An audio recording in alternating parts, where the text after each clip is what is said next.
Hello guys, and welcome back to MS Tech Tutorials. And in today's video I'm going to be showing us how to how to fix your PlayStation Network is not being signed in. And even though you obviously you played for PlayStation Network, but it's just not signing in for some reason. So I'm going to be showing you guys in this video.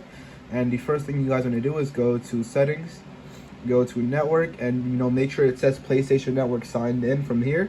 If it's not, which obviously would most likely be your case, that's fine.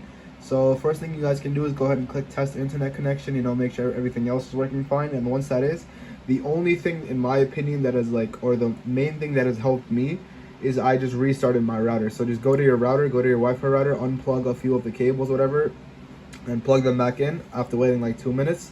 Turn your PlayStation off, so just power it off, or you can restart either, it doesn't matter, one of these two. Just go with turn off, it's probably better. And once you do that, and when you turn your PS5 back on, go back to your settings, wait a few seconds, go to network, and you will see that the PlayStation Network now says signed in. And if everything else works fine, then you should be good to go. So that is it for the video. Thank you guys for watching. Make sure to give the video a thumbs up, subscribe to the channel, and have a great day.